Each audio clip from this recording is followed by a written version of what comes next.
Okay, so here we go. I'm started. I decided to start. Blue Moon because I'm feeling blue.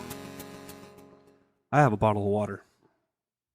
That's Justin. You're going to hear a lot of voices on this one. Today, we're here because things we don't really want to be here for, but I guess we're going to do it because part of the reason of this podcast is to what to do and what not to do, and today's a big, giant what not to do. We're basically... I don't know, is this calling someone out or is this just... They've already been called out. So basically we're telling our side of the story. This is about working with motion music management and Tanner or Eli or whatever other name he's told somebody. So everything you're going to hear is factual and we can back it up.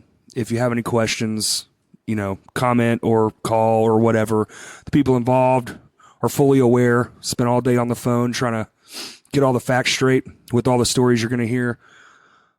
Some we're not going to tell because we weren't there, so you're not going to get all the information, but this is to the best of our knowledge and ability. And I'm going to do my best not to get angry, but I can't make any promises, and if you are offended by any of this in any way, I honestly don't care. It's going to stay up, and this is for a reason. So basically what's been going on is he has been doing a lot of bad practices and he's been screwing over a lot of bands, and it's time to stop. And this is the what am I trying to say? Not the proof, but these are some of the reasons why it needs to stop. Exactly. So first is Justin Cole. Hello. And we're in Lame Johnny, and Lame Johnny actually signed to Motion Music Management in June of last year. Of last year, so it's been a whole year. And everything seemed normal. He came back from California, started hanging out again, started using all this big lingo, things he's never really said before. Cool, man. Let's try this out. I'm going to start this management company. It'd be cool if you guys wanted to be in on it. And at the time, it was like, yeah, that's great because I'm super busy. And I typically book all the shows, and that would be great if I didn't have to think about that aspect of it. So we were like, yeah, let's give it a shot. And he had a partner. What was his name? Zane? Zane, yeah. And we sat down. Me and Justin went and had a meeting. Sat down, talked to him. Everything seemed great. They had paperwork, very official. It seemed proper. Yeah, the projections that he had for us were kind of fitted in what we wanted to do. So yeah, everything seemed in place. Yeah, exactly. And the whole point was to kind of just really take pressure off of us and just focus on the shows and the music. Like, we just want to write, we just want to play. It'd be great if somebody else could do this for us. So we signed the contracts. Then the first order of business is it starts getting weird almost right off the bat. We start getting pressured to make this website. We're pretty poor, so like paying for something every month is kind of impossible unless we're playing shows, which he was tasked to do. We don't really get that many shows out of it, and I start paying for it out of pocket. We make a merch store, which he did do. I'm going to say things he did do as well, because he lived up to some of the bargains. He got the merch store up and running. Nothing ever got used for it. It never got promoted. We promoted it. Nothing ever got sold off of it.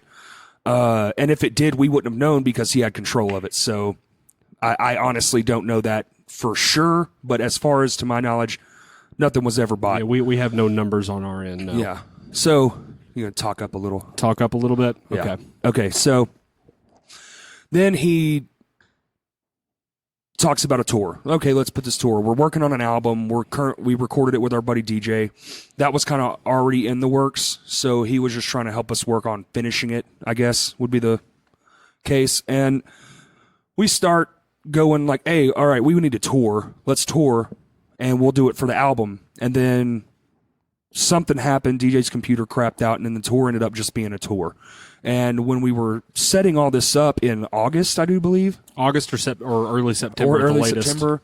And the tour was for the end of November, or mid-November. Mid-November, yeah. Mid-November. Because that's when I could take off work. Start telling him, all right, we want an all-Southern tour, this, that, and the other, because it's going to be wintertime up north by then.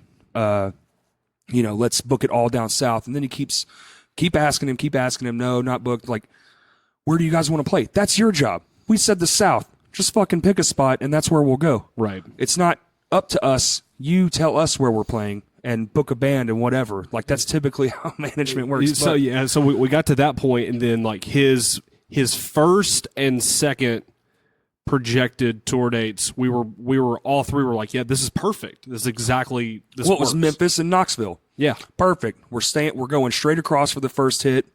Let's go down now. Let's hit Atlanta. And then we wanted to hit into Florida and then come back through, maybe hit Mississippi because we had such a good time last time. Right. So then some time goes by. We don't really hear much about it. We start seeing like artwork that he is currently having someone do. And it turns out that guy's name's Anthony. And he's in the band that came with us on tour, Weak Willed. We don't really hear much. And then about 2 weeks before we're supposed to go, that's when the dates Get sent to us. And then it's all north. Yep. It's like Columbus, Kentucky, Chicago. Indiana. Yeah, Was there one in Indiana? We're Or we just supposed dropped to through? supposed to hit Indianapolis, and then while we were on tour, I know this is jumping ahead a little bit. While we were on tour, he was trying to book us a show in Madison, Wisconsin. Madison, Wisconsin. That's right. Trying to. So we left for tour without a tour actually being mostly booked. We had a couple dates solidified, but nothing really. But in between that, before we left, he had spent some money that was out of the contract to his friend Brad, who we met, who's a really nice guy. I couldn't get Tanner away from him long enough to find out if he ever actually did pay him. He said he did. It was like $70 to boost our Instagram stuff. And it did work. I will say that. It did work. Our Instagram blew up. And so that part actually did work. So then we go on tour. We get to Memphis. It's a complete shit show. We're playing with another band. They ended up fucking leaving during our set. So basically we played to the homeowner. And I can't remember the guy who helped book the show. I can't remember him and his name either. girlfriend. Yeah, that's it. There were three people. Three people there. We drove all the way to Memphis, which, you know, it happens. Fuck, man. We're a small band doing a tour. That's cool, whatever. So it was no good money band there. practice. Yeah, it was good band practice. No money there, which is to be expected. We actually, you know, we planned ahead. There was supposed to be $250 per person. That's what we were told to bring. Mm-hmm. I had Cody's $250 because Cody just recently unloaded a whole bunch of money for a bass rig. I told him I'll cover your tour costs, but then Cody brought his own money anyway. So I had a little bit extra. But when we leave for tour, he shows up like he's going, which doesn't make any fucking sense. And then he has no money. He comes with no money. So then we come back home from Memphis because there were some issues like Justin's paycheck or something. I had to get a paycheck, yeah. So then we go back and we head to Knoxville, Tennessee. And then this is where it starts getting even worse. This is where it starts to take a downturn for us. We're in Knoxville, Tennessee. It's already weird. The place we're playing at's weird. It's not really like what we thought it was going to be. Ended up being a cool show. Yeah, very cool. This is the first time something really off the cuff happened that started really getting under my skin. I caught him double charging our merch. Our posters were supposed to be $5. A fan that we made down there comes up to me and goes, "Hey man, I want those last two posters. I got that $20. So what do you mean $20? He said, the guy told me $20. And I was like, no, it's $10. And as I'm saying that, Tanner's walking up and he's like, and I'm like, what do you mean $20? He's like, oh no, yeah, I'll do $10. And I'm like, what the fuck? Like right there in front of that fucking guy's face. Well, and I'm in front like, of you too. Yeah. And I'm like, dude, all right. Both of us, like, we were both downstairs, like, packing everything up. And then he came up to you, but I was talking to you when it happened. Right. Yeah, it literally happened in front of. Right. If it happened in front of both of us, that's right. Mm-hmm. That was Cody speaking, the bass player. So that happens. And then that's the night we kind of found out, like, that's the night we met up with the Weak Willed guys. He had promised them $50 a night regardless. They were going to get $50 a night. They drove all the way from fucking New Orleans in a shit-fucked van that was just, like, the transmission, the top speed was 50. Yeah. So they were already having a rough time. We played the Knoxville show. It was all right. Again, it's a house show. I think the merch we made a couple of dollars. If that. If that. Not even enough to really eat on or put gas in the tank. So I was paying for gas for most of the trip. And then until we got to Chicago. So between Chicago and that show, we go to Nashville For right? a day off. For a day off, and then it ends up being 2 days off, and then it ends up being another day because we have to drive. I will say the Columbus show got canceled because of snow, but I honestly don't know if it was fucking booked or not. Right. So Well, we ended up driving through Louisville, Kentucky to Yes. try to make it to Chicago. to Chicago, or no, to Columbus. Oh, right, to Columbus. Ohio. And so we ended up turning back because, of course, we said down south, we went up north, it's fucking snowing. And we were calling people we knew in Columbus, and yeah, it's snowing. So we stopped in a parking lot in Indiana, and then Yeah, that's where we got that milk. So for then like we $1. get to Chicago, and on the way, he's paying for nothing. Yeah. He's paying for nothing. Justin is covering his food. He's paid for no gasoline. You're not. He's basically freeloading the entire trip, and then we get to Chicago, and wake up, and it's snowing. And we're in a V8 with not so great tires, rear wheel drive with a trailer. Pretty much a terrible combination. And I told him I wanted to avoid that. If it was going to snow in Chicago, we need to not go to Chicago. But we got talked into it. The Weak Willed guys really wanted to do it, so we went anyway. And plus, The only we had friends up there, so we Right. didn't want to cancel for the simple fact that we didn't want to miss hanging with our friends. Which ended up being the best part because our friends and the Weak Willed guys' friends were the only people that actually came to the venue. Yeah.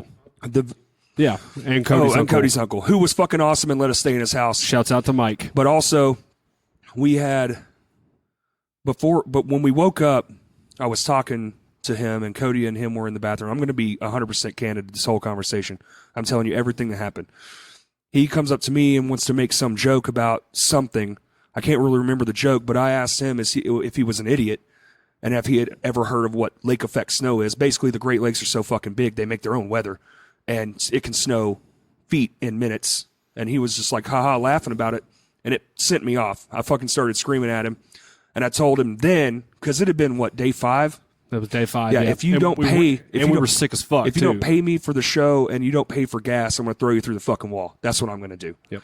I was done. And we should have just fucking went home, to be quite honest, and that is our own fault, and I admit that.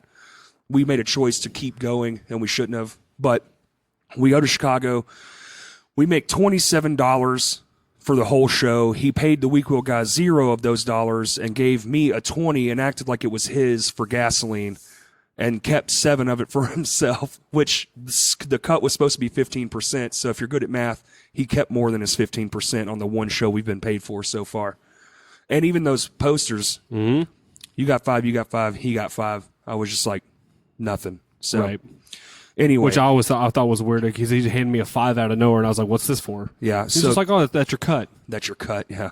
So we get to the Chicago show, we play, and here's just like another shitty thing, and this is something that he does apparently quite often. We get food, we're promised food at the venue, and both bands say they want pepperoni pizza. He comes back with 2 burned cheese pizzas because he's a vegetarian and just basically ate all the food.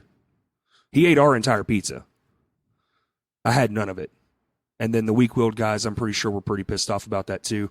And they were burned as fuck, which was shitty. And that whole night was shitty. And then we said bye to our friends and came straight. We left from Chicago straight back to Indiana. Yeah, We stopped in Indiana again, slept, woke up. That's the hotel bullshit. Oh, Yeah, that was a fiasco. Again, he didn't ship in for the hotel room for everyone. And then we fucking come to Kentucky. And Elizabethtown, yeah. Elizabethtown, Kentucky. The one show where we actually made $50. We're promised $75, never got the other $25. We did make $50 because that was what we got up front, because we had to leave immediately because Justin had to be at work the very next day. He's also in charge of logistics, and he's telling us it's only a 5-hour trip, and then when I turn my GPS on, which is on me again, but it's 7 fucking hours. So we play, load up, and drive all the way through the night, and we got home at 5:30 in the morning. Yeah, I was like slightly late, but I had already called ahead. It's like, hey, I'm literally driving back from Kentucky. Yeah. I'm going to be there. It's just going Yeah. to be a little bit. So we get home, we play a home show, and this is where shit really gets fucked up. We play the home show, and while we're in there, our good friends in Eyes Up were playing, and they were telling us that John Comfort was telling us he came up to me and was like, "Hey man, how was the trip?" And I was like, "Well, it's pretty fucked up and shitty, and I'm broke as fuck. But also, you know, I hope we make some money tonight." He was like, "Oh, we sent y'all guys that money. Did you get it? Did it help come home?" Apparently, Tanner had been messaging all the local bands that were on the show as well, telling them we needed the money to get home, and not giving us the money, not shipping in for gas, not doing basically anything. So he stole that money, and we, ooh. So we find that out, and then we play the show. There was 110 people paid. At 100 was at $10, and then the day of was 12 or 15. I think it's 15. So, you know, a few people paid more.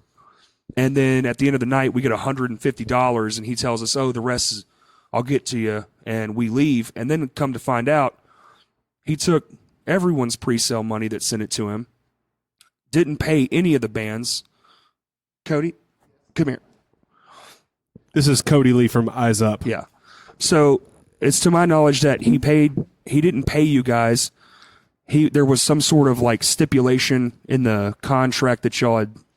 Oh, I didn't sign anything. I don't think anybody signed anything. So it was all verbal? Yes. And you were promised a certain amount of money of your pre-sale tickets? I'm not sure about that. It's like the way that I've done it before, Okay. you get $2 per every $10 ticket you sell. And basically he asked us for $60, Okay. and that's when Jason sent it to him. Yep. And there was like he was trying to get us to send it some weird way, like PayPal or Yeah. Apple Pay or whichever way Yeah. it was. And then apparently he had $30 for us at the show, but Yeah, but then he said, because I have screenshots of this, that that y'all forfeited the money because in his contract, which apparently you didn't sign, and I'm just now finding that part out. yeah, did not sign anything. He said that if you leave, you forfeit your money, which that's fucking crazy already. Yeah. But also, we have photographic evidence that at least John was still in the room when the headliner, myself, Yeah. Lame Johnny, was playing. And that didn't seem to affect him at all and seemed to just not care one bit. So then we talked to the, not Eyes Up, but the Weak-Willed guys. Turns out the entire trip, they made only $150. That's awful. Yeah, and that was from that night. That's awful. Yeah. So he took them for an entire ride, and then they had to go back to New Orleans, Louisiana, basically just flat fucking broke. I'm sure it bought the gas to get home. I think, you know, in a V8 van, they probably had to make a couple stops. But so that's just when this all started. And we were actually going to kind of sort of try to let this go, but ended up not being able to go. "Oh, so sorry. Background noise. We're setting up for a show right now. There's people coming in and out. If you hear anything, sorry." But so then we do. Oh, okay. Cody wants to say something else too. Also, Cody it was kind of Wallace. shitty. I put up the Weak Will Band guys in my house for 2 Right. days because, you know, that way they don't have to do a hotel room, all that. And we knew they were fucking broke, so we went out and, like, bought them all food and everything. And, like, Lexi cooked food for them and everything that night and everything. Of course, we didn't get vegan food, so whatever. That, like I said, dude leaves, so we think it's just us for the night. Well, he, like, apparently goes to Midtown, then, like, somehow comes back to the house at, like, 6 a.m. and gets one of those guys to let him in. So then, for some reason, crashed at my place also. So then that night at the show, like, whenever I walked away, he, like, went up to Lexi and tried to, like, "Hey, you got that $10 for your ticket?" And, like after we had literally just fed everybody. Right. And her And, name like- was on the And, guest like, he was, list. no, he's like, Yeah. yeah, it's like, was like, "What's going on?" He's like, "Oh, she just didn't pay for a ticket." I was okay. Well, like, we get a +1, right? He's like, well, yeah. I was like, okay, well, there you go. Like, why are we doing this? Like, even the Weak Will guys, I heard him and was like, they were the ones that told me. They're like, "Hey, Yeah. this shit's going crazy right now for no reason." Like, Yeah, I found that out that he actually has made the mismanaged guys all their spouses pay for tickets as well. To their own show, to their husband's own show. Yeah. I'm going to get to that. I actually had a long conversation with Billy today, and he has given me permission to say the whole story. And if you got to take it up with him, you can take it up with him. And he's fine with that. So anyway, we get to the Rebuild the Stage show. And this is just one of the little things, so I'll just gloss over this. But before anyone got there, he was already there. This show took place at Vino's. I'm sure most people listening to this are familiar with it. We're rebuilding the stage. He's there. He tries to butt into the business aspect of it. He tries to convince people to let him run their tables. Everyone tells him no, and Todd, even our vocalist, told him, nobody needs your help. You should just go back inside and stay away from everyone, because we're all not fans of him at this point already. And at that show, he was trying to get me and Justin to play an As Cities Burn show, which we'll get to. And we turned it down. Then he tried to talk to Todd again, and then Todd also turned him down. So both of our bands turned down that show to his face, and he just kept on and kept on. And then we found out at the end of the night that he didn't even pay for a ticket. So I didn't know that. For a person who claims to give so much of a fuck about the scene is taking full advantage of it, not helping in any way, even though you can say he was trying to help, but everybody already knew, don't let him around the money. He'll just fuck it up and take it, especially the raffle stuff, which I'm just not even going to get into it. But so that was just a little one-off thing. So then then he starts booking other shows. We've denounced him. For some reason, our name is still on his website. I wish he would take it the fuck down. And if you're listening to this, you really need to, because we have nothing to do with you. So I don't think our names need to be associated with one another. We're out here trying to fix all the bullshit you've caused. And as a person who's been in this music scene for 20 plus years, it is, at this point, it's offensive. You know, that we went through a major lull here, and we've worked really, really hard with a lot of people to make this all better, and you're just taking advantage of the situation. You clearly don't know what you're doing, and you're very bad at it. I don't care if your intentions were well in the beginning, but as of now, you've done it too many times, and I'm taking it as you're doing it on purpose. You don't care. So that's why this is happening. Now we're going to get to the even more fucking crazy shit. So I was talking about when we first signed up with him, he was working with a band called Slick Grip. I'm not allowed to say a lot of their stuff, so he gave me a few talking points I could come up with. So you're talking about Dustin? Yeah. Dustin Pointer, lead singer, Slick Grip. He gave me a few talking points. So the reason they dropped him when we first signed on with him was he was supposed to make them merch, didn't, took their money, hundreds of dollars, and they never saw it. And then when he asked for a merch again, he said, "Oh, I'll go get it. Don't worry about it. I'll come to the show and I'll bring it to you. It's 25 shirts or whatever it is, but it's a show in Tulsa." He never showed up. And that's the day. And he also told me that they were trying to link up with this other band, buddies, be buddies with a band out of state. It's a good practice. You're going to do show runs together, that kind of thing, help each other. That band's manager was telling them, you need to drop this guy. I don't know why, his business is terrible. And so they heard that from 4 different people, 4 different shows. He never booked them any shows. They actually booked all the shows that he put under his name. Like that EJ show. Yeah. That one that we played? That was their drummer. Who was the drummer? Tyler. So who no longer drums for them. Yeah. He doesn't drum for them anymore, but that's besides the point. Yes. So he booked all those shows, and then he ran off with their money. Remember we got paid? Slick Grip never saw a dime, and that was their show. I didn't know that either. Yeah. Yeah. Yeah. Oh, Eyes Up also. Did you guys get anything for it? Did you guys get paid? The EJ show? No. Okay. Okay, Eyes Up didn't get so paid. We're the Lame band Johnny's the only band that got paid, ironically. And it was $50. So now we get to mismanage. A guy named Billy Barfield. Nice guy. I like Billy. Shouts out to Billy. I had a very long conversation with him earlier today, and I'm going to say this to the best of my ability. The things that happen to them are probably the most ridiculous. Not, aside from these huge bands that he brought in and then stiffed, we'll get to that. But what he's used mismanaged for is insane. So every show they've ever been on, they've never made any money, period. They've been told, if you sell this much, you get a cut after this much. Never got anything. They keep in constant contact, and eventually he just ghosted them. And then they hit him up for the As Cities Burn show, and apparently they've just stopped responding because they realize you get to a point where you just say, clearly we're not going to get anything. Right. And we're tired of playing with big bands, quotes, to, just for face. It's not helping them. So Billy and the guys and Mismanaged were on the Attila show. Now, clearly we brought them up a couple times, shows we've done with them. They haven't been paid. They actually sold the most tickets to that show. They sold 50 of those tickets to the Brewski show, our home show. Right. So they're responsible for most of our crowd, and they still got Didn't nothing. get anything. And after that Brewski show, he shows up the next week to a Friendsgiving of mine with a new laptop and phone. So, just saying.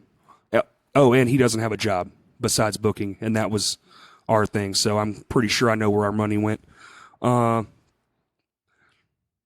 It was Attila. There was 442 paid. Those guys, Billy and his crew, they sold 206 tickets. He sold 183, I think, by himself.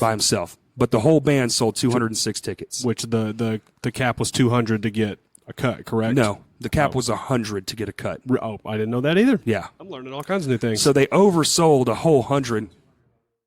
He told me today it was 100 cap, and then they were supposed to get money, and then No, this is Kurt Lunsford. Hello, Kurt Lunsford here. How are you?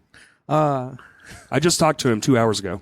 Interesting. So a conversation I had with him as that was happening, he told me that he had sold, it was like 140 or 150 at the time. Yeah, at the which, time. mind you, is a third of the venue cap. Yeah. And he said, Tanner said, I'll pay you, but only if you sell all 200 tickets that I gave you. Mm-hmm. Billy said I think he reached like 180 was like the closest he could get. Mm-hmm. So then Tanner was like, oh, well, you didn't hit 200, so I can't afford to pay you. Yeah, which was also a lie. There was $8,000 generated from that show. You're right. But anyway, whatever, it was 180 or 200. Either way, they sold more half than of what the they were amount. supposed to. They sold half the amount of the people that were there almost. So without that one band, you have half the audience, and you can say they would have shown up regardless, but that's not what we're talking about. They still didn't get paid. You know who else didn't get paid? Fucking from what I understand, he still owes that package money. I was told. The whole package? Yeah. He never actually fulfilled the whole thing.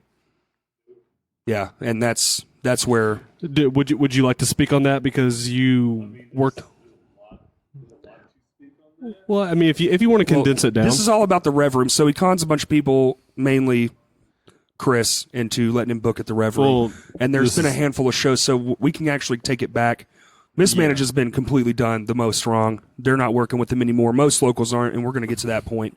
This is Justin Bass. Alliance. You may know him Bass. from the Ugly Dudes movie reviews. Many names. But he works for the Rev Room, so he's seeing firsthand some of the things. Yeah, I do security. Let's start at down there. Amarosa. Well, Amarosa, I think he was projecting that it was going to be like 200 tickets sold. Right. But there's only like fucking 25 people there. Yeah. And I know for a fact none of the locals or opening bands got paid. And I don't think if Amarosa got paid, it was not the full amount. No, it wasn't the full amount. Because he bought a lot of drugs that night too, which one of our other security guys there fucking witnessed while changing the marquee. Because the marquee, you can... See when you're standing on that ladder, there's a a window in the green room at Rev that you can see directly down. Yeah. And Tanner bought a bunch of coke, which is short for cocaine. Yeah. But yeah, and it's been kind of wash, rinse, repeat on all the shows Tanner's put there. Well, he did the same thing to Amarosa, which they, if I'm not mistaken, declared on stage they're never playing. They're again. never playing Arkansas again. Thanks to Tanner. I kind of hope they hear this, and I kind of hope they understand that it wasn't us, and that they come back because we tried to accommodate. I heard they did really well. Yeah, but they were just pissed off at Tanner. Of course, you could see them on stage. They were not happy. Yeah, not happy. So then Attila was actually a good show. It was 442 people. Tanner did no work on that show. He didn't do anything on that show. But he was acting like he was. And he was fucked this up was most what was of the night, happening so. behind the scenes. He was actually harassing Billy to bring him pre-sale money. Sound familiar? Yeah. He's actually harassing him. He would call him multiple times, so much so that Billy told me he had to send him his work schedule so he would stop harassing him. And then he told him, if I don't have your pre-sale money, I can't give them their... Most big bands get an upfront.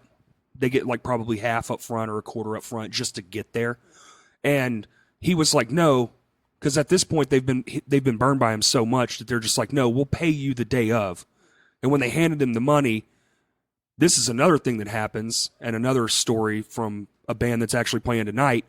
Once you get your part out of the way, he just blows you off, starts ignoring you, shit like that. But then he wants to act friendly on the fucking internet and apologize for shit like, oh, I overbooked myself. It's your job. What do you mean you overbooked yourself? That is your fucking job. Quotes, job. You're not doing it. But anyway, so he's harassing people at this point. Hey, bring me the money. Hey, bring me the money, which we've... That's why he was riding around in that little fucking 2019 Camaro for like a month and a half or two. Yeah. With fucking Tim tags on it. Yeah. He was cruising all through downtown, man. It was a fucking cherry red Camaro. Yeah. Brand new. But so then the Attila show... Now he doesn't have it. I don't know where the fuck it went. And he's still out on that. Yeah, he's which still... I don't even know how the fuck that's possible, because if you do the math, this over $8,000 was made, and it was, to my understanding, that the whole show was only a $2,800 show. He walked into the venue fucked up. No, well, I'm sure that. I'm just saying, though, I mean, like his that. problems. I mean, it was a fucking nightmare. I didn't, because back in the day we would fucking do the changeovers and help with that, but yeah, like the stage already knowing what Tanner's fucking doing. Yeah, like I know most of the staff I interact with at Rev. Yeah, don't fucking like Tanner. Yeah, most people don't. No, but and it's. So then we're gonna get to probably the last couple of stories here. I just want to. I know. Like I said, Tanner hasn't paid any of the bands really. No, none of the locals he's booked. Paid that he's mostly. booked at Rev for so sure. He has this other show coming up. Like Hell the Sun was a nightmare. Hell the Sun was a nightmare. As Cities Burns. Those dudes are. Well, that's what I'm going to get to. Okay. So Hell the Sun and the other one, those flopped unreal. There was like he 30 didn't promote people it. Yeah, he didn't promote it. That's another thing. Most people he didn't put know a the poster Acides up Burn like show. the week before. The week before the show, and he promoted the Acides Burn show 3 times. And 2 of that was the day before. The locals were added the day before the show. And they weren't locals. They were actually from Memphis and Jonesboro.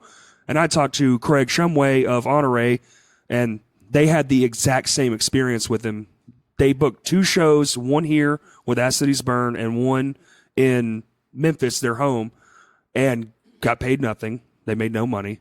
Were promised, things they didn't get.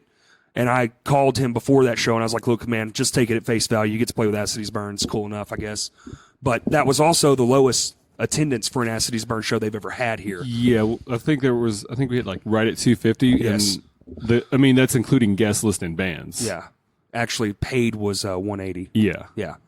So take that for what you And will. it is funny. Their lowest show before that was 280. Yeah, and with the shows with Rev, well, he's no longer. Tanner tries to say that he can't get a hold of Chris. No, that's false. Well, no, that's the thing. Chris is usually down at Stickies. Yeah. And I've told him it multiple times. I know everybody else he's talked to, like Travis or John Freshour, he's down at Stickies. So they were at Rev Room, Acides Burn. Yeah.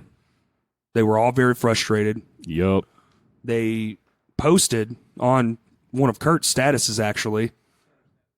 Oh, it was Tanner's status? Hey, where's my money? I got word yesterday that when he told them, oh, it's clearing today, you should have it, the check bounced. So there's that. Yeah. They didn't get paid either. I saw the text, They're very furious. The message of that. Yeah. Of the fucking check bounced. So they're very furious, which is not great because it's one of my all-time favorite bands. So that sucks for this community. What are you about to call me out because I wasn't there? No. You know me very well. No, if 180 paid, there's no reason he shouldn't have had the money for them. Right. So what the fuck happened? Right. Well, yeah. We all know what happened, Yeah. but here's the deal. He still didn't have the money when he said he did, and clearly sent them a fake something that didn't go through. And his real big go-to, and I've talked to a lot of people, the same thing happened with Dustin, the same thing happened with Billy, same thing happened with myself. I'm sure the same thing happened with you guys. Oh, it's in my PayPal, it's locked up. My PayPal's locked. I just got a bunch of thumbs I've heard ups. that a couple times. So that's bullshit because you're saying that PayPal, the $1 billion corporation, has a vendetta for you. How about maybe you just don't know what the fuck you're doing Well, and they are locking you out because you're bad and they noticed it. I'm just saying, PayPal's just not going to randomly. They're lock not just you going out. to randomly do that. Yes. Talking to the microphone. Sorry, this is a very makeshift. It was like a 2 or 3 day thing where it's like he was asking for the $60 and Right. Jason was doing everything Yes. he can to wire it to him. And then he started freaking out in those days, like messaging him like crazy. Crazy, right? And all the while, that's why we're on tour. We know nothing about this. Yeah, and then when we got back, that's when we We first didn't heard even- about it. We were yes. like, why? Yes. We could have just, because I was telling him, like, just tell him we'll pay you when we get to the Yes. venue. Well, he was using the excuse that we needed the money. We never saw any of that money. I didn't even know he had it. We actually used my bank account to pay for those hotel rooms. And then the other band members were going to pay me back, and then he was going to give me his cut too, and that never happened. Jesus Christ. So I'm going to get to the end of this thing because we're about to play a badass show. I will say that the One more Essence. thing. What? I actually get this. I saw Tanner get yoked up by some very thuggish, gangster-looking Mexican Hispanic fellows outside the side door of Rev, and it's the all right, you already have your little gun toter girl like walking down the fucking ramp there. Yeah. I'm gonna close this door. Y'all do what y'all need to do. Oh, right. Yeah. So you just walked away. Yeah. Okay. Well, that's good. I would have. But anyway, I'm going to close with this. This is going to be a short podcast. I'm kind of over it. I wasn't even really going to do this until a specific friend of mine came back into town. Use your knowledge as you will. I'm not going to name names. But when you start throwing disrespect and insults and fucking over my friends, that's when I get involved, and that's why this is happening. You did this shit to yourself. You're not going to fucking shit on someone I have a 20-year relationship with and expect to get away with it. You need to leave. Go somewhere the fuck else. You need to stop doing this here. I heard you think you're going to start a venue. That's not going to happen either. Well, I'll make every podcast about this. I don't care. But I'm very upset, especially with the way he talked to a certain friend of mine. I'm very upset with the way you're doing business with bands I like. And I'm very upset that you keep fucking over friends of mine. Yeah. So please stop. This is not a warning of physical abuse or anything. This is a warning of I'll just sit here and talk for days and days and days and months until people finally just stop fucking with you.